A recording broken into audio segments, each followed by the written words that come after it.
Hey, what's up everyone, Danny here, and in this video we're going to do the second tutorial on the wrestling stance. In the first vid, we showed you guys the squared stance as well as that staggered stance. This time we're going to show you guys motion, how to use lateral footwork to move left to right as well as front to back. So check it out.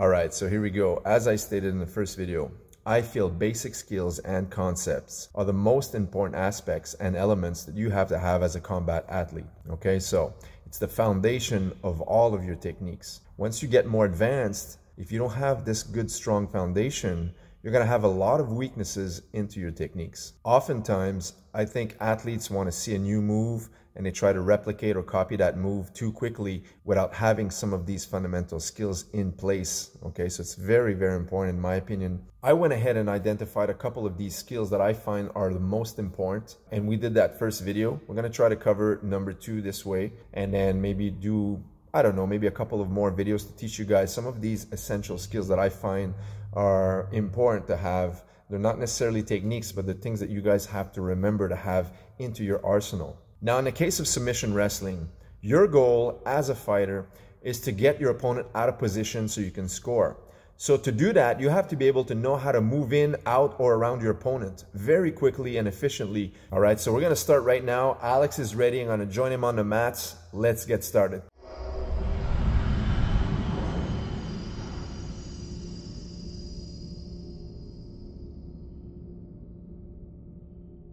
All right, so let's do a quick recap of our first video on position and stance. Okay, so I'm gonna have Alex get into that first position, which is the squared stance. Okay, so from this position, remember, we talked about this is a more defensive position where you're gonna have the ability to move laterally, left to right, much more efficiently than moving forward and back. And in a defensive position from here, keep in mind that you have to have your opponent coming to you or leaning onto you to gain any scoring position. All right, and then if we switch our feet into a staggered stance, this now gives us a much more offensive position to shoot in on our opponent and get some attacks, okay? Now, he's gonna have the ability to move forward and back much more efficiently than going side to side, which brings us to this next skill, skill number 2 for our next video in this segment. Okay, so now, we're gonna talk about motion. So Alex, please get into your squared stance first. So when we have motion, we're talking about moving laterally, okay, left to right. So it's very important that when you have this, you keep your back straight, head up, eyes on your opponent, elbows in, as well as your feet shoulder width apart. We talked about that in that first segment. Now, when Alex wants to take movements from left to right in front of his opponent, he's gonna have to make sure that he shuffles his feet, takes short, choppy steps. It's very important to take short, choppy steps and not lifting your feet, okay? So don't raise your feet up to take steps, okay? And don't step to the side like this. Okay, so now Alex is going to show the motion going laterally left to right. Go ahead. A few seconds left and right. Okay, a little bit faster now. He's moving on his opponent side to side in a defensive maneuver. Okay, now if he wants to start circling, okay, he goes circling around his opponent using this shuffle step and in both directions. Always looking at your opponent, eyes on your opponent, so that way there, you know when your opponent's going to come in to shoot on you, okay? Now, if he wants to start backing up using this defensive motion, he can also do that. Short, choppy steps backing towards me, okay? Backing away from his opponent. See how he's just moving side to side? Very short step, okay? And now, if we talk about the staggered stance, which is a more offensive position, this is going to be the same thing, but he's going to use this stance to move in or back from his opponent, okay? So now, if he's moving forward, following his opponent, it's going to be short, choppy steps once again. Moving back, same thing. Elbows are in, head is up, eyes on the opponent, back is straight, and feet are always in his shoulder width apart position. Okay, so that's going to be our motion. Now, we have a small drill for you guys I like to do sometimes is with the athletes, I'm going to have them choose one of the stances. Doesn't matter if it's squared or staggered stance, okay? Offensive or defensive position. The drill is going to go for a couple of minutes. We're only going to do it for maybe 10 or 15 seconds for the essence of time on this video. But I'm going to have Alex move around using motion, footwork, going left to right, side to side, forward and back, using different stances. But when I say stop, he has to freeze.